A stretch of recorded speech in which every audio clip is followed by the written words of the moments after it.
News 1 और 11 आपके साथ हूं मैं नेहा बाटा। नमस्कार, आपके साथ मैं हूं मीनाक्षी कंडवाल। तो शाहीन बाग में समझौते के दूसरे राउंड का आज दिन है। दोपहर 2:30 बजे तीनों वार्ताकार फिर शाहीन बाग में इकट्ठा होंगे। इस बड़ी खबर पर हमारी नजर बनी रहेगी। आपको हर अपडेट हम लगातार देते रहेंगे। जामिया हिंसा में नए खुलासे करने वाले सीसीटीवी तस्वीर सामने आई है। 11:30 बजे देखिए 28 कैमरों से जामिया हिंसा का सच। आपको अयोध्या भी ले चलेंगे क्योंकि वहां पर राम मंदिर ट्रस्ट की पहली बैठक होने वाली है और नृत्य गोपाल दास को अध्यक्ष बनाने पर जश्न हो रहा है। नृत्य गोपाल दास से एक्सक्लूसिव बातचीत भी आपको दिखाएंगे। इसके अलावा आपको हम दिखाएंगे क्या हुआ जब मुंबई के अंधेरी स्टेशन पर एस्केलेटर ऊपर जाते हुए अचानक नीचे आने लगा। साथ ही आप देखेंगे फरवरी में कैसे बद्रीनाथ धाम बर्फ की चादर से लिपटा हुआ है। लेकिन शुरुआत करेंगे 100 खबरों की रफ्तार के साथ।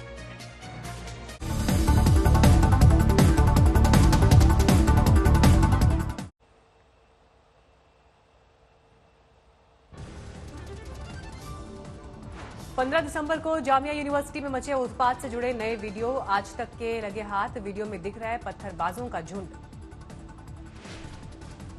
नए वीडियो में लाइब्रेरी के बाहर से पत्थर फेंकते नजर आ रहे हैं युवक। लाइब्रेरी में घुसती दिखाई दे रही है युवकों की भीड़। कई लोगों के चेहरे बेनकाब। आज तक को मिले नए वीडियोज में यूनिवर्सिटी के अंदर दिख रहे हैं पत्थरबाज।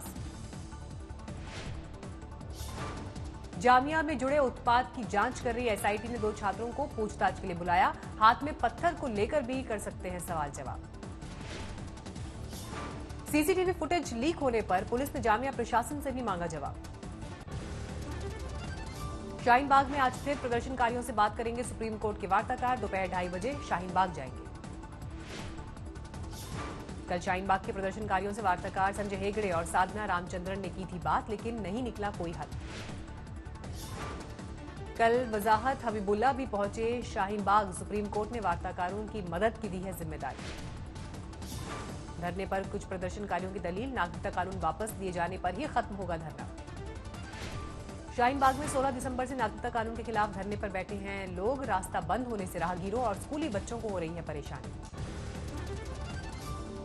भारत दौरे से पहले ट्रंप के दिए बयान पर मोदी सरकार का जवाब। कहा सरकार नहीं चाहती व्यापार समझौते में कोई जल्दबाजी।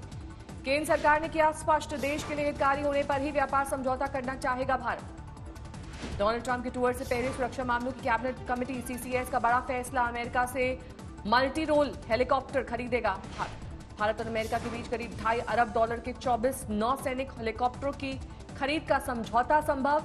ट्रंप की मौजूदगी में लग सकती है समझौते पर मोहर। नौसेना में शामिल किए जाएंगे मल्टी रोल हेलीकॉप्टर्स। दुश्मन की पनडुब्बियों पर हमले वाले हथियारों से होंगे लैस। ताजमहल में डोनाल्ड ट्रंप के दौरे के मद्देनजर जोरों पर है सफाई का काम। मुल्तानी मिट्टी से हो रही है शाहजहां और मुमताज की कब्र की सफाई। ताजमहल जाने के लिए आगरा में 40 साल पुराने पुल से होकर गुजरेगा ट्रंप का कारवां। हो रहा है रंग रोगन। पीडब्ल्यूडी से पहले इस पुल पर भारी वाहनों का प्रवेश किया गया था वर्जित। ताजमहल के पीछे यमुना नदी का बुरा हाल। सूखती यमुना गंदगी की कगार पर। इसे छिपाने के लिए यमुना में गंगा नदी का छोड़ा गया 500 क्यूसेक पानी। भारत दौरे पर दिल्ली के स्कूल जाएंगे अमेरिकी राष्ट्रपति की पत्नी मेलानिया। मुख्यमंत्री केजरीवाल करेंगे स्वागत। हैप्पीनेस क्लास में बच्चों के साथ समय बिताएंगी मेलानिया ट्रंप। 25 फरवरी को विशेष कार्यक्रम। संघ प्रमुख मोहन भागवत ने दी राष्ट्रवाद शब्द से बचने की सलाह। बोले राष्ट्रवाद में दिखती है हिटलर की झलक। हिंदुत्व के एजेंडे पर करेगा। ट्रंप के दौरे से पहले आरएसएस प्रमुख ने इशारों में अमेरिका को घेरा। कहा महाशक्तियां सिर्फ अपना प्रभुत्व जमाती हैं। रांची में आयोजित संघ समागम में बोले मोहन भागवत, दुनिया के सामने हिंदू शब्द ही भारत की पहचान। बाबरी मस्जिद पर शरद पवार के बयान का बीजेपी ने जताया एतराज। किरीट सोमैया बोले राम की नहीं हो सकती बाबर से तुलना। कांग्रेस विधायक विजय चौरे का विवादित बयान। बोले कांग्रेस कार्यकर्ता पर हाथ उठाने वालों की उंगली और खाल खींच लेंगे। दिल्ली में हुई राम मंदिर के लिए बनाए गए ट्रस्ट की पहली बैठक। महंत नृत्य गोपाल दास को चुना गया अध्यक्ष। चंपत राय होंगे राम जन्मभूमि तीर्थ क्षेत्र के महासचिव। गोविंद गिरी महाराज को बनाया गया कोषाध्यक्ष। राम जन्मभूमि तीर्थ क्षेत्र का अध्यक्ष बनने पर नृत्य गोपाल दास ने जताई खुशी। कहा लोगों की भावनाओं का होगा आदर। जल्द होगा मंदिर निर्माण। राम जन्मभूमि तीर्थ क्षेत्र न्यास की पहली मीटिंग खत्म होते ही मतभेद। सुरेश दास बोले योगी आदित्यनाथ को नहीं दी गई तवज्जो। पीएम मोदी के पूर्व सचिव नृपेंद्र मिश्रा को मिली बड़ी जिम्मेदारी। भवन निर्माण कमेटी के मुखिया का संभालेंगे कामकाज। टोक्यो में मौजूदा क्रूज से भारत के लिए बुरी खबर। एक और भारतीय कोरोना वायरस की चपेट में आया। कोरोना से पीड़ित भारतीय को अस्पताल में कराया गया भर्ती। क्रूज पर अब तक मौजूद 7 भारतीय प्रभावित। क्रूज पर कुल 3,711 लोग हैं सवार। अब तक कुल 621 लोग वायरस की चपेट में। कोरोना के कहर के बीच आज चीन से रेस्क्यू कर लाया जाएगा 130 भारतीयों का दूसरा जत्था। सीएमओ और आईटीबीपी ने देखरेख की तैयारी। कोरोना के कहर का भारत के इलेक्ट्रॉनिक मार्केट पर पड़ा असर। कानपुर में चीनी उत्पाद नहीं पहुंचने से असर। मोदी के लिट्टी चोखा खाने पर तेज प्रताप का तंज, चोखा को बताया धोखा। पटना में राहुल गांधी का पोस्टर, लिखा आरक्षण खत्म नहीं होने देंगे। महाकाल मंदिर में भस्म आरती में पहुंचे गोवा के मुख्यमंत्री, लिया आशीर्वाद। दिल्ली के उपहार सिनेमा अग्निकांड में अंचल बंधुओं को सुप्रीम कोर्ट से बड़ी राहत, पीड़ितों की याचिकाएं खारिज। एयरसेल मैक्सिस मामले में सीबीआई और ईडी ने दाखिल की स्टेटस रिपोर्ट, कोर्ट ने कहा जांच अभी जारी। देश में सीएए पर छिड़े घमासान के बीच बीजेपी नेता और बिहार सरकार के कृषि मंत्री प्रेम कुमार का बड़ा बयान, कहा जनसंख्या नियंत्रण कानून देश हित में है, भविष्य में जरूर बनेगा ये कानून। खगड़िया में सीपीआई नेता कन्हैया कुमार ने सीएए के खिलाफ बुलंद की आवाज, कहा नीतीश सरकार को इतना मजबूर कर दो कि विधानसभा में सीएए के खिलाफ प्रस्ताव पारित करना पड़े। कन्हैया कुमार ने सवर्णों पर लगाया देश से गद्दारी करने का आरोप।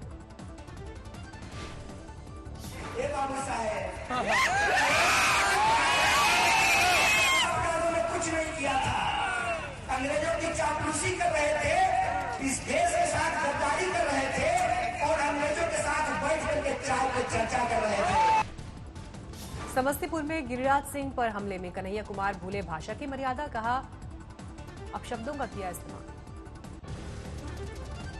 तमिलनाडु के कोयम्बटूर में यात्रियों से भरी बस ट्रक से टकराई, मरने वालों की संख्या बढ़कर 20 पहुंची, 23 घायल।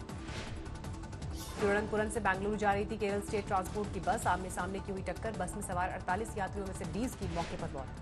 टक्कर के बाद एसयूवी के दरवाजे से लटका बाइक सवार, एसयूवी चालक ने नहीं रोका, सीसीटीवी में कैद वारदात। चेन्नई में कमल हासन की फिल्म इंडिया 2 के सेट पर हुआ बड़ा हादसा, क्रेन गिरने से 3 लोगों की मौत। दिल्ली के कंझावाला इलाके में गैंग वॉर में स्कॉर्पियो सवार युवक की हत्या, हमलावरों ने युवक को मारी 20 गोली। बिहार के हाजीपुर में शिक्षकों का विरोध प्रदर्शन, मुख्यमंत्री और शिक्षा मंत्री की तस्वीर के साथ किया सद्बुद्धि यज्ञ। दिल्ली से सटे नोएडा के अस्पताल में काम करने वाले कॉन्ट्रैक्ट कर्मचारियों का हंगामा, 4 महीने से वेतन न मिलने पर टूटा सब्र। नोएडा अथॉरिटी के दफ्तर के बाहर मुआवजे को लेकर किसानों का जोरदार प्रदर्शन, 500 किसानों के खिलाफ मुकदमा दर्ज। गैंगस्टर एजाज लखरावाला की बेटी शिफा शेख को राहत, मुंबई पुलिस की क्राइम ब्रांच ने फिरौती के मामले में दी क्लीन चिट। मेरठ में 12वीं की छात्रा की हत्या को लेकर बवाल, भाई पर है वारदात को अंजाम देने का आरोप। तमिलनाडु के विरुधनगर में पटाखे की फैक्ट्री में धमाका, एक बुजुर्ग महिला समेत 3 की मौत। टीकमगढ़ में खदान धंसने से बड़ा हादसा, मिट्टी खोद रही 2 महिलाओं की मौत। मुगलसराय कोतवाली में कांस्टेबल ने इंसास राइफल से गोली मारकर की आत्महत्या, मौत से पहले तोड़ा मोबाइल। दिल्ली से सटे नोएडा में कार से मिला युवक का शव, शरीर पर नहीं है चोट के निशान, पुलिस को पोस्टमार्टम रिपोर्ट का इंतजार। बाराबंकी में फायर सेफ्टी कंपनी के गोदाम में तैनात चौकीदार का कत्ल, पुरानी रंजिश में हत्या का शक। पहले टेस्ट से पहले वेलिंगटन में टीम इंडिया का स्वागत, न्यूजीलैंड में भारत के उच्चायुक्त ने खिलाड़ियों को दिया भोज। न्यूजीलैंड के खिलाफ टेस्ट से पहले वर्कलोड के सवाल को कप्तान विराट कोहली ने किया खारिज, कहा 3 साल खेलूंगा तीनों फॉर्मेट। न्यूजीलैंड के खिलाफ पहले टेस्ट के प्लेइंग 11 में शामिल हो सकते हैं ईशांत शर्मा, कप्तान विराट कोहली ने दिए संकेत। न्यूजीलैंड के बल्लेबाज रॉस टेलर ने अपनी टीम को दी सलाह, बुमराह के साथ ईशांत शर्मा के लिए भी करनी होगी तैयारी। एशियन रेसलिंग चैंपियनशिप में सुनील कुमार ने 87 किलोग्राम वेट कैटेगरी में जीता गोल्ड, 27 साल बाद ग्रीको रोमन कैटेगरी में मिला स्वर्ण पदक। पाकिस्तान में ननकाना के शहीदों को श्रद्धांजलि देने के लिए पाकिस्तान रवाना हुआ जत्था, 25 फरवरी को होगी वापसी। बर्फ से ढका है पूरा बद्रीनाथ का इलाका, माणा तक सड़क ठप होने से आईटीबीपी जवानों को सामान ले जाने में हो रही है दिक्कत। 28 मार्च से शुरू होगी रामायण एक्सप्रेस, भगवान राम से जुड़े तीर्थ क्षेत्रों का कराएगी दर्शन। शिवाजी महाराज की जयंती पर पुणे में निकाली गई भव्य शोभा यात्रा, फूलों से किया गया विशेष श्रृंगार। अकोला में शिवाजी की जयंती के मौके पर अस्त्र शस्त्र की प्रदर्शनी, शिवाजी के काल के हथियारों को दिखाने की कोशिश। महाशिवरात्रि पर बाबा विश्वनाथ के नहीं हो पाएंगे स्पर्श दर्शन, श्रद्धालुओं की भीड़ को देखते हुए प्रशासन का फैसला। छोटी काशी कही जाने वाली मंडी में शिवरात्रि का काउंटडाउन शुरू, 1 महीने से चल रहा है बाबा भूतनाथ का श्रृंगार। बिजनौर में बम बम भोले की गूंज, हरिद्वार से जल लेकर निकले हजारों श्रद्धालु। राजस्थान के शिखावती में फागोत्सव की धूम, लोक कलाकारों और गीतकारों के रंग में डूबे लोग। महाशिवरात्रि पर जम्मू कश्मीर में बर्फबारी का अनुमान, मौसम विभाग ने जारी की चेतावनी। अब उड़ान के दौरान ब्रॉडबैंड सेवाओं का उठाया जा सकेगा फायदा। विस्तारा की फ्लाइट में मिलेगी इंटरनेट की सुविधा। वोडाफोन आइडिया की बैंक गारंटी को फिलहाल नहीं भुनाएगी सरकार। भुगतान के लिए कंपनी को मोहलत देने पर विचार। नोटबंदी से आरबीआई गवर्नर ने अर्थव्यवस्था को फायदा पहुंचाने का किया दावा, कहा गलत है, इकॉनमी को नुकसान की बात। घाटे में रही देश की पहली प्राइवेट ट्रेन वंदे भारत, 1 साल में लागत से कम हुई कमाई। आम आदमी की पहुंच में आने वाली इलेक्ट्रिक बाइक लॉन्च करेगी हीरो मोटोकॉर्प। कंपनी के एमडी पवन मुंजाल ने किया दावा। स्पाइस जेट ने घरेलू मार्गों पर शुरू की उड़ान। पटना, अमृतसर समेत कई रूट्स पर सेवाओं की शुरुआत। रोजाना 100 से ज्यादा एसएमएस भेजने पर नहीं लगेगा कोई चार्ज। ट्राई ने प्रति एसएमएस 50 पैसे के चार्ज को वापस लेने का दिया प्रस्ताव। कोटक महिंद्रा के प्रमोटर्स की शेयर बेचने की गुजारिश को मंजूरी। आरबीआई ने दिखाई हरी झंडी। खेलों को बढ़ावा देने के लिए आगे आए कारोबारी। एस ग्रुप ने किया the blazing S north India cup का आयोजन। 2019 में वॉलमार्ट ने दिए $12 अरब के डिविडेंड्स। अमेजॉन ने लाभांश पर एक भी रुपए नहीं किया खर्च। अयोध्या की बात सबसे पहले करेंगे, जहां पर राम मंदिर निर्माण की तरफ बड़ा कदम बढ़ चुका है।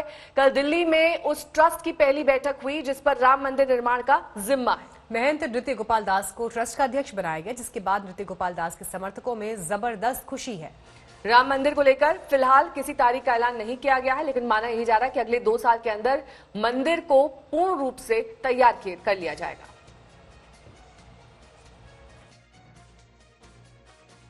आपको अध्यक्ष बनाया गया है, तो अब राम भूमि को लेके किस ढंग से आप सोचते हैं कि कैसा निर्माण होगा, भव्य निर्माण होगा, कब तक पूरा होगा? ये राम जन्मभूमि का दिव्य भव्य मंदिर जो है, शिलाएं रखी हुई हैं बहुत पहले से। उन सारी शिलाओं को ला करके दिव्य भव्य मंदिर का निर्माण शीघ्र ही प्रारंभ हो जाएगा। मोदी जी और योगी जी के सामने ही और दिव्य भव्य मंदिर का निर्माण होगा। अब ज़्यादा विलम्ब नहीं है। शिलाएं पहले से रखी हैं, उन्हीं शिलाओं को लगा दिया जाएगा और बाकी की जो शिलाएं कम पड़ेंगी और मंगा ली जाएंगी। अब मंदिर के निर्माण में ज़्यादा देर नहीं है। एक और मोदी, एक और जोगी। अब नहीं बनेगा तो कब बनेगा? कब तक, कोई समय सीमा? बस 2-4 महीना के भीतर ही बनना प्रारंभ हो जाएगा। जैसे वीएचपी का मॉडल था, जिस पर कल्पना की थी वीएचपी ने कि इस टाइप का मंदिर होगा, उन्होंने पत्थर भी तराशे थे, काफी पत्थर भी पड़े हुए हैं। क्या वीएचपी के मॉडल के हिसाब से होगा या उसमें कुछ मॉडिफाई किया जाएगा या उन पत्थरों का इस्तेमाल होगा? हमारी कमेटी बैठ करके जो निर्णय लेगी उसी के अनुसार हम कार्य करेंगे। जो पत्थर रखा हुआ है उनको काम मिलेंगे, कम पड़ेंगे और लगाए जाएंगे। क्या वीएचपी का मॉडल भी इस्तेमाल होगा? जो वो भी होगा और भी लगाए जाएंगे। इस प्रकार से सभी मिलजुल करके निश्चित ही शीघ्र महीना 2 महीना के भीतर ही मंदिर का निर्माण प्रारंभ हो जाएगा। अयोध्या में राम मंदिर निर्माण के लिए नवगठित राम मंदिर तीर्थ क्षेत्र ट्रस्ट की बुधवार को अहम बैठक हुई। इस बैठक में 9 प्रस्ताव पारित किए गए। साथ ही महंत नृत्य गोपाल दास को ट्रस्ट का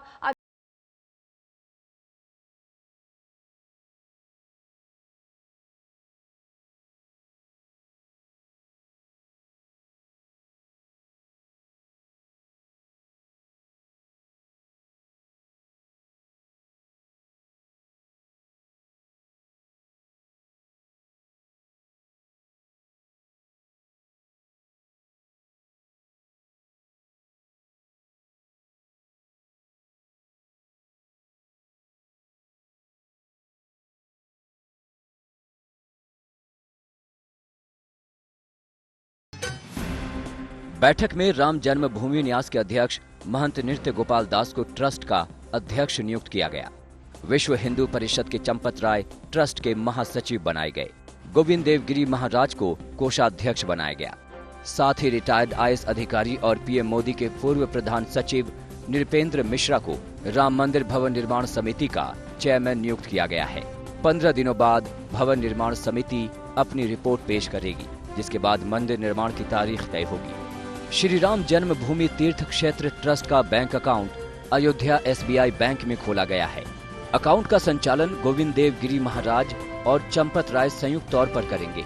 राम मंदिर निर्माण के लिए दिल्ली की firm V Shankar Iyer and company को ट्रस्ट के लिए चार्टर्ड अकाउंटेंट नियुक्त किया गया है। ट्रस्ट की अगली बैठक भी अयोध्या में होगी। कुल मिलाकर 9 प्रस्ताव सर्वसम्मति से स्वीकार किए गए। नृत्य गोपाल दास जी राम जन्मभूमि तीर्थ क्षेत्र के अध्यक्ष और मैं स्वयं उसका महासचिव और मेरे साथ मेरे बाईं ओर खड़े हैं पूज्य स्वामी गोविंद देव गिरी जी महाराज, वो इसके कोषाध्यक्ष घोषित किए गए। हम लोग 15 दिनों के भीतर ही एक फिर से बैठक अयोध्या जी में ले रहे हैं और तब तक हम लोगों को यह निवेदन प्राप्त हो जाएगा कि कब हम लोगों को निर्माण कार्य का आरंभ करना चाहिए। नृपेंद्र मिश्रा जी की अध्यक्षता में निर्माण कार्य की समिति गठित की है। हम विशेषज्ञों की राय लेकर के वो हमें जो दिनांक बोलेंगे उस समय उसका निर्माण करने का तय करेंगे। महंत नृत्य गोपाल दास को ट्रस्ट का अध्यक्ष नियुक्त करने से अयोध्या के उनके शिष्यों में खुशी की लहर दौड़ गई। सबने गुरु महाराज के जयकारे लगाए, एक दूसरे को मिठाइयां बांटी। इस सब के बीच ट्रस्ट की पहली बैठक के साथ ही विरोध के स्वर भी उठने लगे हैं। दिल्ली पहुंचे महंत धर्मदास बैठक में शामिल नहीं किए जाने से नाराज हैं। वहीं दिगंबर अखाड़े की तरफ से भी मतभेद सामने आया है। आज के निर्णय है इस सारा सुप्रीम कोर्ट के हिलना है। कैसे कि एक ट्रस्ट को निर्माण करने के लिए दिया गया तो वह ट्रस्ट में पुराने ही ट्रस्ट के सब ट्रस्टी अध्यक्ष रह गए, तो नया ट्रस्ट बनाने की आवश्यकता क्या था? जो आदमी 1949 में जिसका मूर्ति है, जिसने गुरु पधारा मूर्ति, उसको नहीं ट्रस्ट में रख करके दूसरे के रखा गया जिसको 1 रुपया खर्चा नहीं है उसमें। गोरखपुर श्री अवैधनाथ जी का बहुत बड़ा आंदोलन में हाथ रहा है, बल्कि सर्वोपरि अवैधनाथ जी का ही रहा है, लेकिन उनको भी किनारा कर दिया गया। ट्रस्ट में उनको कुछ बनाना चाहिए, रखना चाहिए था ट्रस्ट में, कुछ भी न कुछ। और दिगंबर अखाड़ा को क्या देंगे? दिगंबर अखाड़ा ने ही आज तक दिया है। दिगंबर अखाड़ा कोई भीख मंगा है क्या उनसे याचना करेगा? हम स्वयं राजा है।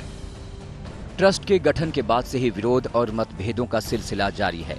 एक एक कर इसको लेकर विरोध के नए नए सुर सामने आ रहे हैं। ऐसे में मंदिर निर्माण की दिशा में ट्रस्ट कितनी तेजी से आगे बढ़ता है, इस पर कुछ कह पाना मुश्किल है। अयोध्या से बनबीर सिंह और कुमार अभिषेक के साथ संजय शर्मा, दिल्ली आज तक। दिसंबर के महीने में सीएए के खिलाफ हिंसक प्रदर्शन में यूपी में 15 से भी ज्यादा लोगों की मौत हुई। योगी ने सदन में कहा, जो खुद मरने के लिए आएगा वो जिंदा कहां से जाएगा।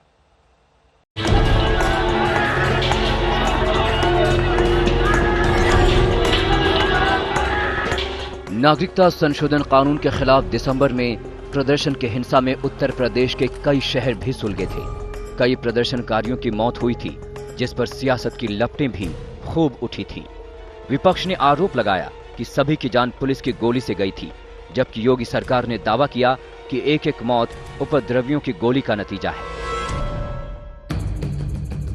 घटना के करीब 2 महीने बाद यूपी विधानसभा में फिर से ये मुद्दा उछला तो जवाब खुद योगी आदित्यनाथ ने दिया।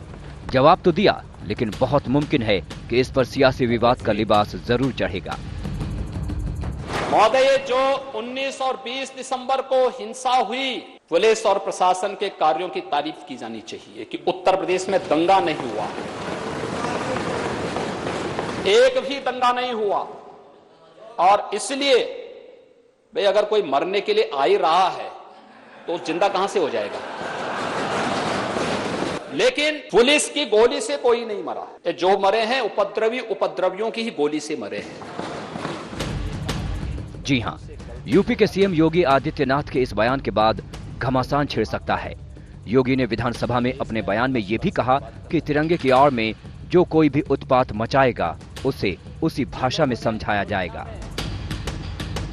लोकतंत्र की आड़ लेकर के अगर कोई कानून की ध्वजियां उड़ाएगा, निर्दोष लोगों पे हमला करेगा, बहन बेटियों की इज्जत के साथ खिलवाड़ करेगा, या फिर वह व्यापारिक प्रतिष्ठानों में लूटपाट और आगजनी की घटना को अंजाम देगा, तो फिर वह जिस भाषा में समझेगा उस भाषा में उसको समझाएंगे भी। जिनकी फंडिंग राष्ट्रीय सुरक्षा के लिए खतरनाक संकेत कर रहा है, टेरर फंडिंग है, और उन लोगों के प्रति हमारे विपक्ष के मित्रों की सहानुभूति। दिसंबर में नागरिकता कानून के खिलाफ हिंसक प्रदर्शन में यूपी में 15 से भी ज्यादा लोगों की मौत हुई थी। फिलहाल मामले को लेकर सियासी शांति दिखाई दे रही थी, लेकिन योगी के ताजा बयान के बाद हो सकता है कि विपक्ष इसे मुद्दा बनाने की कोशिश करेगा। लखनऊ से शिवेंद्र श्रीवास्तव के साथ आज तक ब्यूरो।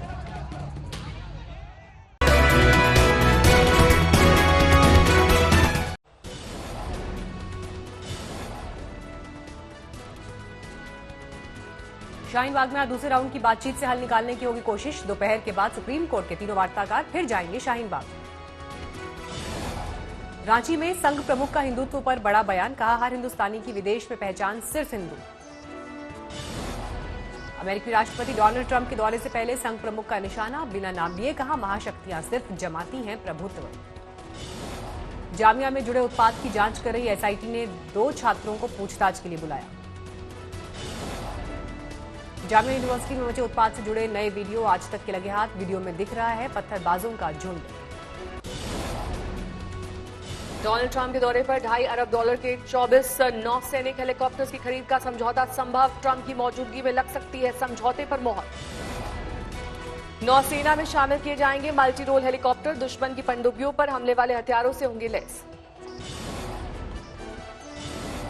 ताजमहल में डोनाल्ड ट्रंप के दौरे के मद्देनजर जोरों पर है सफाई का काम। मुल्तानी मिट्टी से हो रही शाहजहां और मुमताज की कब्र की सफाई। भारत दौरे पर दिल्ली के स्कूल जाएंगी अमेरिकी राष्ट्रपति की पत्नी मेलानिया। मुख्यमंत्री केजरीवाल करेंगे स्वागत।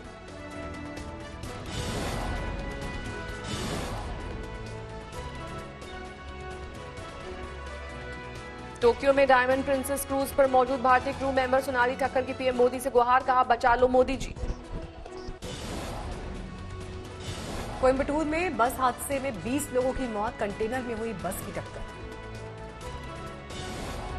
चेन्नई में कमल हासन की फिल्म इंडियन 2 के सेट पर हुआ बड़ा हादसा, क्रेन गिरने से 3 लोगों की मौत। दिल्ली के कंझावाला इलाके में गैंग वॉर में स्कॉर्पियो सवार युवक की हत्या, हमलावरों ने युवक को मारी 20 गोली, मौके पर हुई मौत। पुलिस सूत्रों के मुताबिक हमले में शामिल थे करीब 8 लोग, स्कॉर्पियो पर 30 राउंड फायर। नोएडा पुलिस ने पीएनबी बैंक के डेप्यूटी मैनेजर समेत 8 जालसाजों को गिरफ्तार किया। ग्राहकों के चेक और डीडी को फर्जी खाता खुलवाकर कराते थे कैश। मुंबई के 5 5-स्टार होटल्स को मेल पर मिली बम की धमकी, जांच में नहीं मिला है कोई बम। होटलों को मेल पर मिली बम की धमकी के बाद मुंबई पुलिस हुई सतर्क, सुरक्षा जांच सख्त। महाराष्ट्र के चंद्रपुर में भीषण सड़क हादसे में 6 की मौत, 6 घायल, कार और ट्रक की हुई टक्कर। हैदराबाद पुलिस ने एक दंपत्ति को हिरासत में लिया, एक बच्चे को धमकाने और थप्पड़ मारने का आरोप, सीसीटीवी में कैद हुई वारदात। तिरुवनंतपुरम में सिटी कॉर्पोरेशन ने ऑटो सर्विस के लिए मोबाइल एप्लीकेशन किया लॉन्च, यात्रियों को मिलेगी निश्चित किराए की सुविधा। बर्फ से ढका है पूरा बद्रीनाथ का इलाका, माणा तक सड़क ठप होने से आईटीबीपी जवानों को सामान ले जाने में हो रही है दिक्कत। महाशिवरात्रि पर जम्मू कश्मीर में बर्फबारी का अनुमान, मौसम विभाग ने जारी की चेतावनी। महाशिवरात्रि पर बाबा विश्वनाथ के नहीं हो पाएंगे स्पर्श दर्शन, श्रद्धालुओं की भीड़ को देखते हुए प्रशासन का फैसला। 28 मार्च से शुरू होगी रामायण एक्सप्रेस, भगवान राम से जुड़े तीर्थ क्षेत्रों का कराएगी दर्शन। राजस्थान के शेखावटी में फागोत्सव की धूम, लोक कलाकारों और गीतकारों के गीत में डूबे लोग।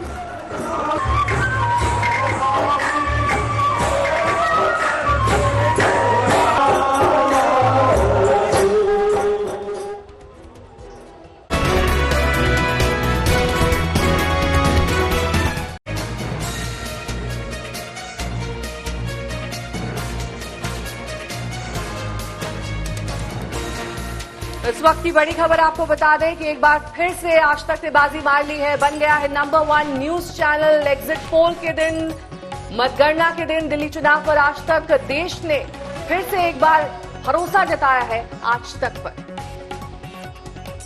दिल्ली में मतगणना के दिन आज तक रहा नंबर 1 और दर्शकों के पहली पसंद एक बार फिर से आज तक। एग्जिट पोल के दिन भी आज तक ने बाजी मारी। दिल्ली चुनाव में देश ने सिर्फ आज तक देखा सबसे ज्यादा देखा जाने वाला न्यूज चैनल बन गया आज तक। मतगणना के दिन, एग्जिट पोल के दिन, जहां हर बड़ी खबर वहां सिर्फ आज तक। मेरी सहयोगी अंजना ओम कश्यप इस वक्त फोन लाइन पर जुड़ गई हैं। अंजना, एक बार फिर से आज तक ने बाजी मार ली है। दिल्ली चुनाव हो, एग्जिट पोल हो, काउंटिंग हो, सब में नंबर 1। बिल्कुल नेहा, एक बार फिर से हमारे दर्शकों ने वो भरोसा बरकरार रखा है जो वो हमेशा हमारे चैनल पर रखते हैं, चाहे वो एग्जिट पोल हो जो कि हर बार की तरह एग्जैक्ट पोल साबित हुआ, चाहे वो पोलिंग का दिन हो, दिल्ली की जनता हो, हर किसी ने इन चुनावों को सिर्फ आज तक पर देखा। सबसे ज्यादा जो फासला है नेहा वो दूसरे चैनल से, वो ये बताता है कि दर्शकों का कितना भरोसा और विश्वास रहा है। पोलिंग डे हो, रिजल्ट डे हो, आप समझिए कि सुबह से रात तक अब पॉलिटिकल खबर, चुनावों का अर्थ अगर कुछ है तो वो सिर्फ आज तक है। और ये विश्वास हमने लंबे वक्त से जीता है, बरकरार रखा है, और इसीलिए शायद दर्शकों का भरोसा भी इस तरह से हर बार सामने आता रहा है। तो आज तक चुनावी खबरों में सबको पछाड़ चुका है, बन गया है देश का नंबर 1 चैनल। एक बार फिर से दर्शकों ने अपना भरोसा जताया है सिर्फ आज तक पर। चुनावी खबर का मतलब आज तक, चाहे एग्जिट पोल हो, चाहे मतगणना हो, चाहे कोई भी चुनाव से जुड़ी हुई खबर हो, उस पर भरोसा सिर्फ आज तक पर लोगों का। एक बार फिर से एग्जिट पोल के दिन भी आज तक सबसे आगे रहा, मतगणना के दिन भी आज तक ने बाजी मार ली। चुनावी खबरों में आज तक का कोई सानी नहीं है, यह आज तक ने साबित कर दिया है। तो उम्मीद है कि ये भरोसा आप आगे भी बनाए रखेंगे। फिलहाल रुक करते हैं अगली खबर का। जामिया मिलिया इस्लामिया में 15 दिसंबर 2019 को क्या हुआ, इसे लेकर कई तस्वीरें सामने आ चुकी है और हर तस्वीर की अपनी अलग कहानी है। आज तक के पास जामिया के 28 सीसीटीवी फुटेज है। इन तस्वीरों से ये साफ पता चल रहा है कि दिल्ली पुलिस ने आंसू गैस के गोले छोड़े, लाठियां भांजी, तो छात्र भी पत्थर फेंकने में पीछे नहीं रहे।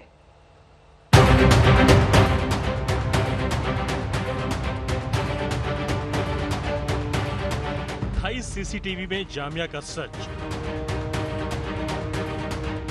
पत्थर तोड़ते जामिया के छात्र,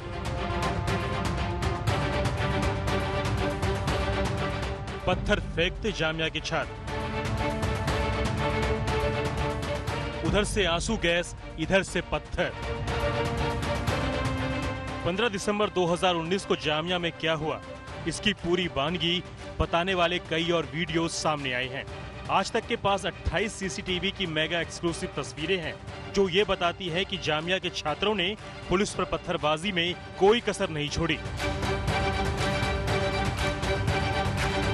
शाम 6:29, जगह लाइब्रेरी का मेन एंट्री गेट। ये वही जगह है जिसके बारे में पुलिस का आरोप है कि छात्र पत्थरबाजी करके यहीं छिपे थे। नई सीसीटीवी तस्वीरों में इस गेट से सैकड़ों छात्र अंदर घुसने की कोशिश कर रहे हैं, तो बाहर खड़े छात्र लगातार पत्थरबाजी करते दिखाई दे रहे हैं। वक्त शाम 6:20, जगह जामिया कैंपस। जामिया कैंपस का ये वही हिस्सा है जहां जाकिर हुसैन लाइब्रेरी है। इसी लाइब्रेरी में घुसकर दिल्ली पुलिस ने छात्रों की पिटाई की थी। लेकिन अब इन तस्वीरों को देखिए, लाइब्रेरी के बाहर छात्र बड़ा सा पत्थर तोड़ रहे हैं और फिर पुलिस टीम पर पत्थरों की बारिश कर रहे हैं। वक्त शाम 4:59, जगह जामिया यूनिवर्सिटी की सड़क। जामिया यूनिवर्सिटी का ये वो इलाका है जहां से यूनिवर्सिटी लगभग शुरू होती है। सीसीटीवी में आप साफ देख सकते हैं कि सड़क पर भगदड़ मची है। सड़क पर नकाबपोश लड़के लगातार पुलिस पर पत्थरबाजी कर रहे हैं। चेहरे ढके हुए हैं, हाथों में डंडे हैं। पुलिस टीयर गैस के गोले फेंक रही है। लड़के गोले उठाकर पुलिस पर वापस फेंक रहे हैं।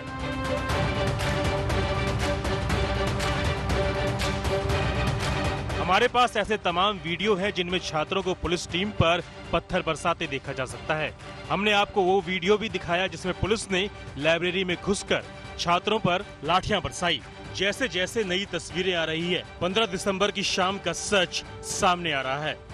अरविंद ओझा, दिल्ली, आज तक। शाहीन बाग में सुलह का दूसरा दौर आज भी जारी रहने वाला है। आपको बता दें, सुप्रीम कोर्ट ने तय 3 वार्ताकार, आज ये वार्ताकार राउंड 2 के लिए बातचीत को आगे बढ़ाएंगे। शाहीन बाग के प्रदर्शनकारी चाहते हैं कि सरकार का कोई प्रतिनिधि बातचीत करने के लिए आए। वो ये भी चाहते हैं कि नागरिकता कानून, एनआरसी खत्म हो। तमाम मुद्दों पर दोपहर 2:30 बजे फिर से बात होगी।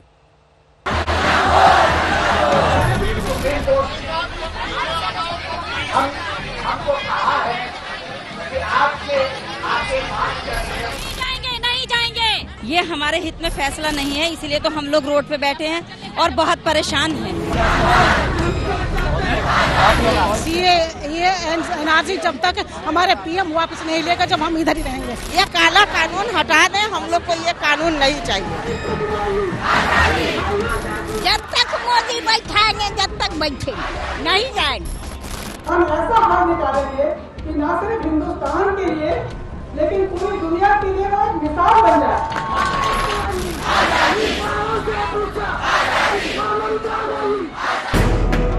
ये शाहीन बाग में राउंड 1 की बातचीत का निचोड़ है। बुधवार को सुप्रीम कोर्ट के 3 वार्ताकार शाहीन बाग पहुंचे थे।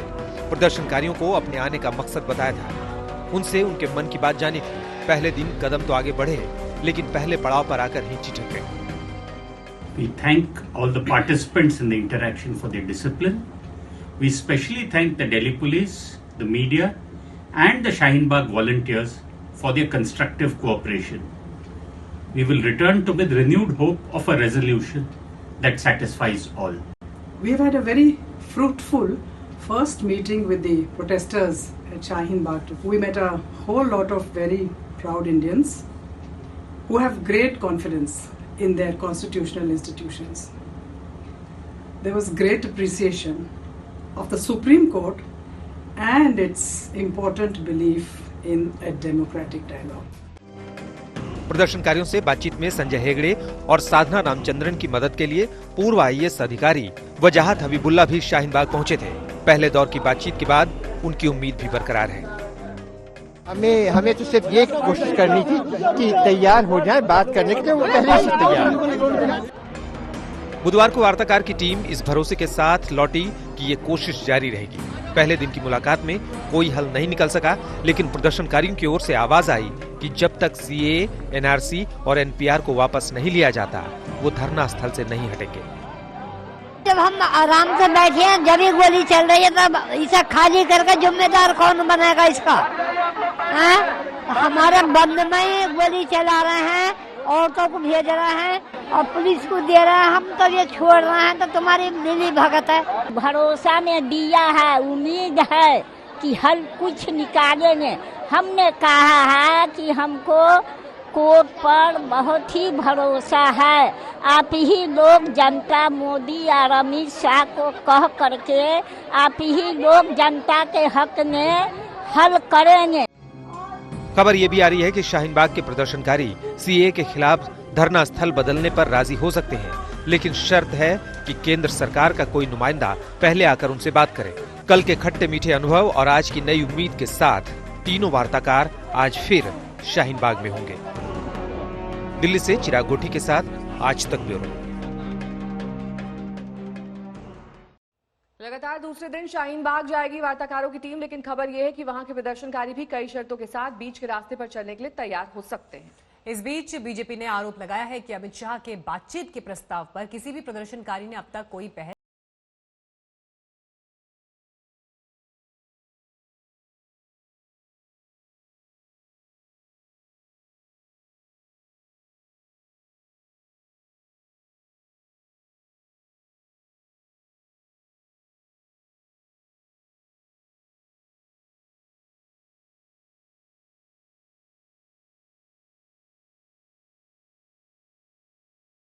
की कोशिश जारी है। शाहीन बाग में पहले दिन सुप्रीम कोर्ट के नियुक्त किए हुए वार्ताकार भी पहुंचे। मामला चूंकि थोड़ा पेचीदा है, लिहाजा बातचीत आज भी जारी रहेगी। सभी मध्यस्थ आज भी शाहीन बाग का रुख करेंगे। अभी तक जो जानकारी सामने आ रही है, उसके मुताबिक सीएए और एनआरसी के खिलाफ प्रदर्शनकारी धरना खत्म करने पर राजी तो नहीं है, लेकिन धरने की जगह बदलने के लिए तैयार हो सकते हैं, वो भी चंद शर्तों के साथ। शाहीन बाग के प्रदर्शनकारियों में महिलाओं की तादाद सबसे ज्यादा है। छोटे बच्चे भी साथ हैं, लेकिन जिन्होंने प्रदर्शन की अगुवाई की है वो हैं वहां की दादियां। सुनिए पहले दिन यहां पहुंचे वार्ताकारों से बातचीत के बाद क्या कहना है धरने पर बैठी दादियों का। जब हम आराम से बैठे हैं, जब ये गोली चल रही है, तब इसे खाली करके जिम्मेदार कौन बनेगा इसका? हमारे बंद में गोली चला रहे हैं, औरतों को भेज रहे हैं और पुलिस को दे रहे हैं, हम तो ये छोड़ रहे हैं, तो तुम्हारी मिली भगत है। भरोसा में दिया है, उम्मीद है कि हल कुछ निकालेंगे। हमने कहा है कि हमको कोर्ट पर बहुत ही भरोसा है। आप ही लोग जनता मोदी और अमित शाह को कह करके आप ही लोग जनता के हक में हल करेंगे। शाहीन बाग में मसला ये फंस रहा है कि प्रदर्शनकारियों की मांग है कि नागरिकता संशोधन कानून को सरकार वापस ले, जबकि कुछ दिनों पहले ही प्रधानमंत्री ने वाराणसी में साफ कहा था कि सीएए पर पीछे हटने का कोई सवाल ही नहीं है। लिहाजा अब मध्यस्थ किसी मध्य मार्ग की तलाश में है। कोई भी कानून जो जनता के हित में नहीं है उसका विरोध करना हमारा डेमोक्रेटिक राइट है, और उस राइट के चलते ही वो यहाँ आके बैठी हुई हैं वो महिलाएं। इसीलिए उनको समझाने की कोई जरूरत नहीं है, वो सभी जानती हैं। मैं सबसे अनुरोध करती हूँ, ना पीछे देखिए और ना आगे देखिए, जो वर्तमान है उसमें जिए, जो वर्तमान में जीता है वो ही कामयाब होता है। हम नहीं चाहेंगे कि हमारा बच्चा कल यहाँ पे गुलामी के लिए खड़ा हो जाए। गुलामी तो करने नहीं देंगे, चाहे हम अपनी जान कुर्बान करके जाएं, मगर बच्चा का अधिकार बचा के जाएंगे। हालांकि अमित शाह ने प्रस्ताव दिया था कि शाहीन बाग के प्रदर्शनकारी वक्त लेकर मुझसे सीएए पर मुलाकात कर सकते हैं, लेकिन बीजेपी का दावा है कि शाहीन बाग से किसी ने अब तक कोई कोशिश ही नहीं की है। Home minister's appointment is concerned, as far as I know, no formal appointment was sought. If there is any formal a group anybody wanted to meet, I think the Home Minister has publicly said I am ready to talk. I think he will do that. इस बीच BJP नेता अमित मालवीय ने एक video जारी कर मामले में नया twist ला दिया है, जिसमें सामाजिक कार्यकर्ता तीस्ता सितलवाड़ प्रदर्शनकारी महिलाओं को सवाल समझाते दिखाई दे रही हैं। आप लोग यहाँ पे 24 घंटा यहाँ बैठे हैं, हो सकता है आप हफ्ते में एक बार आए, वो हो सकता है हफ्ते में 2 बार आए, सिर्फ शाम में आके बैठे 4 घंटा, हो सकता है आए ना, मतलब अलग अलग 10 तरीके हो सकते हैं। सवाल रखना फर्ज है हमारा। शाहीन बाग में सीएए के खिलाफ धरना 2 महीने से ज्यादा पुराना हो गया है। धरने को लेकर सियासी धार भी लगातार तेज हो रही है। अब बहुत कुछ सुप्रीम कोर्ट द्वारा नियुक्त वार्ताकारों की टीम पर निर्भर करता है कि वो अपने मिशन में कितना कामयाब होते हैं। भुवनेश्वर से मोहम्मद सुफियान के साथ आज तक ब्यूरो। सिर्फ दिल्ली ही नहीं, दक्षिण के चेन्नई में भी नागरिकता कानून के खिलाफ विरोध की आग लगातार फैल रही है। चेन्नई में सैकड़ों महिलाएं पिछले 7 दिन से सीएए के खिलाफ सड़कों पर हैं और तभी हटने के लिए तैयार हैं जब केंद्र कानून वापस ले।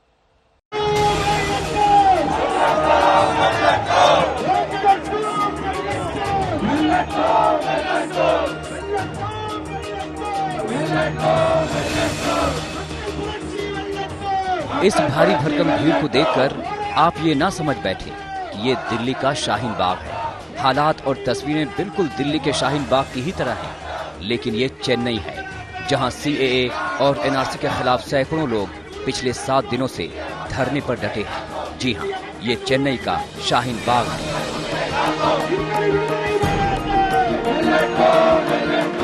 चेन्नई के इस शाहीन बाग में प्रदर्शनकारियों की सीधी मांग है, या तो केंद्र सरकार सीएए को वापस ले या फिर तमिलनाडु विधानसभा में सीएए के खिलाफ प्रस्ताव पास किया जाए। जब तक ये गवर्नमेंट ये जो काला कानून वापस नहीं लेंगे, तब तक हम यहाँ पे प्रोटेस्ट पे बैठना चाह रहे हैं। चाहे हमें कुछ भी तकलीफ हो जाए, हमें बहुत से परेशानियां फेस करना पड़ रहा है। जब तक नहीं वापस ले लेंगे तब तक हम यूं ही रहेंगे, क्योंकि हमारे हक के लिए हम यहाँ आके बैठे हुए हैं। हम सब तकलीफ को सहाने की हमारी आदत है। हालांकि पूरे इलाके में पुलिस फोर्स की पूरी तैनाती है, लेकिन प्रदर्शनकारियों का हुजूम भी अड़ा हुआ है। चेन्नई के वालिजा रोड में आज एक anti CAA, anti NRC, anti NPR march हो रहा है। आप देख सकते हैं हजारों वॉलंटियर्स, हजारों प्रोटेस्टर्स आ गए यहाँ पे ये मार्च कैरी आउट करने के लिए। इस साइड में जेंट्स मार्च कर रहे हैं और दूसरे साइड में लेडीज, बहुत सारे पुलिस भी है यहाँ पे।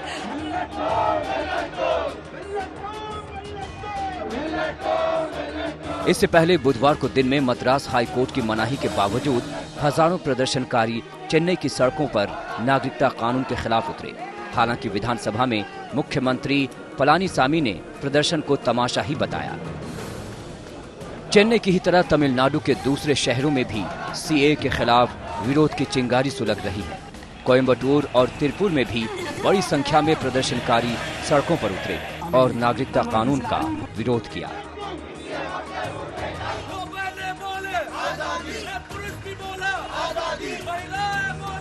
मतलब साफ है कि सिर्फ दिल्ली ही नहीं बल्कि देश के कई शहरों में शाहीन बाग तैयार हो चुका है, जहां सरकार के फैसले के खिलाफ दो हाथ करने के लिए प्रदर्शनकारियों का जत्था तैयार है। चेन्नई से शालिनी लोबो के साथ आज तक ब्यूरो। आजादी, तुम गोली चलाओ, आजादी, हम डंडे मारो, आजादी, तुम पुलिस बुलाओ। देश में सीए, एनआरसी और एनपीआर की लड़ाई एक शहर से दूसरे शहर लगातार फैलती जा रही है। शहर शहर दिल्ली की शाहीन बाग की तर्ज पर धरना प्रदर्शन शुरू हो गए हैं। कई संगठन कानून के खिलाफ सड़कों पर उतर रहे हैं। एनपीआर, एनआरसी, सीए तो हम लागू नहीं होने देंगे, ये तो सरकार जान ले, ये चैलेंज है मेरा। दिल्ली के शाहीन बाग की तर्ज पर देहरादून में भी एक शाहीन बाग बन गया है। बर्बाद हो रहा था, देश में तोड़ने वाले कानून आए थे। पिछले 25 दिनों से यहाँ भी लगातार नागरिकता संशोधन कानून सीएए और एनआरसी के खिलाफ महिलाएं धरने पर बैठी हैं।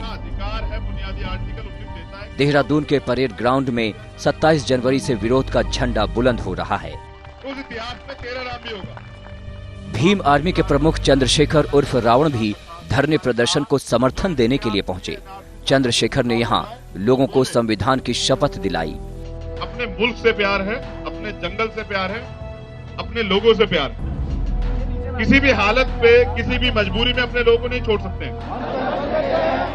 इसके बाद लोगों को संबोधित करते हुए चंद्रशेखर ने सीएए के खिलाफ लड़ाई जारी रखने का ऐलान किया और पीएम मोदी पर निशाना साधा।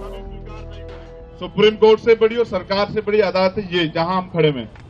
ये अदालत जो तय करेगी वो होगा मुल्क में। ये लोकतंत्र है।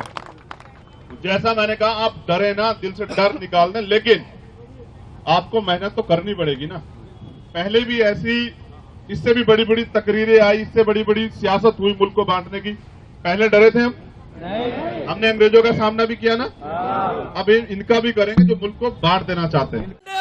आजादी, तुम पुलिस बुलाओ, आजादी, लोग बोले, आजादी। देश के कई शहरों में नागरिकता संशोधन कानून और एनआरसी का विरोध हो रहा है। आजादी, आजादी। कोलकाता के सॉल्ट लेक इलाके में कानून के खिलाफ आईटी सेक्टर के लोग सड़क पर उतरे और आजादी के नारे गूंजते सुनाई दिए। छीन के लेके आजादी, तुम डंडे मारो, आजादी, तुम पुलिस बुलाओ, आजादी, तुम गोली चलाओ, आजादी। देहरादून, कोलकाता के साथ साथ अलीगढ़ में भी सीएए, एनआरसी और एनपीआर का विरोध हो रहा है। यहाँ भी कई संगठन बैनर पोस्टर लेकर सड़कों पर उतरे। प्रदर्शन में शामिल लोगों ने अपने चेहरे तिरंगे के रंग में रंगे हुए थे। दिल्ली की तरह देश के कई शहर शाहीन बाग हो चले हैं। सीएए और एनआरसी के खिलाफ लगातार कई संगठन लड़ाई लड़ रहे हैं। देखना ये होगा कि आखिर इस लड़ाई का अंजाम क्या होता है। कोलकाता से अरिंदम भट्टाचार्य, अलीगढ़ से शिवम सारस्वत के साथ आज तक ब्यूरो।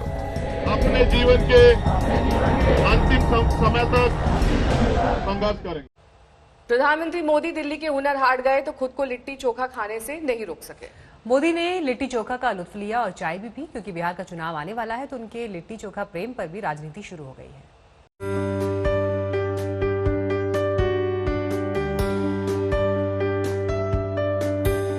ये बिहारी लिट्टी चोखा का जायका है जिसे प्रधानमंत्री ने पहली बार चखा। लिट्टी के साथ बैगन का चोखा, हरी चटनी, मिर्ची और प्याज का भरा पूरा कॉम्बो। पीएम दिल्ली में पहुंचे थे हुनर हाट और वहां बिहार के स्टॉल पर सौंधी सौंधी लिट्टियों ने उन्हें न्योता दे दिया। पीएम ने खाट पर बैठकर पूरी एक प्लेट लिट्टी का भरपूर लुत्फ उठाया। आटे सत्तू मसाले के कॉम्बिनेशन वाला ये बिहारी व्यंजन मोदी को बहुत चोखा लगा। लिट्टी बनाने वाले को यकीन नहीं कि खुद पीएम ने लिट्टी की वाहवाही की। लिट्टी चोखा उन्होंने खाया और तारीफ करके गई है और बताया कि आगे भी आप इस तरह का प्रमोट करते रहिए, लोगों को बताते रहिए। मोदी ने तीखी लिट्टी और तीखे चोखा और उससे भी ज्यादा तीखी चटनी के बाद कुल्हड़ वाली चाय की चुस्कियां ली। मंत्री महोदय तो बिना लिट्टी चोखा खाए ही टेस्ट को बेस्ट कह रहे हैं। कि जिस तरह से उन्होंने वहाँ पर चाय बनाने वाले जो लोग थे उनके साथ चाय पी, लिट्टी चोखा जो है वो खाया और एक लोग जो है मतलब आश्चर्यचकित थे। खैर, मोदी ने लिट्टी चोखा खाया तो बिहार वाले बम बम हैं और जल्द ही बिहार में चुनाव भी है, सो लिट्टी चोखा का टेस्ट तो हो गया और वोट का टेस्ट चुनाव में होगा। आज तक ब्यूरो। अभी के लिए बस इतना ही। देश और दुनिया की तमाम खबरों के लिए आप देखते रहिए आज।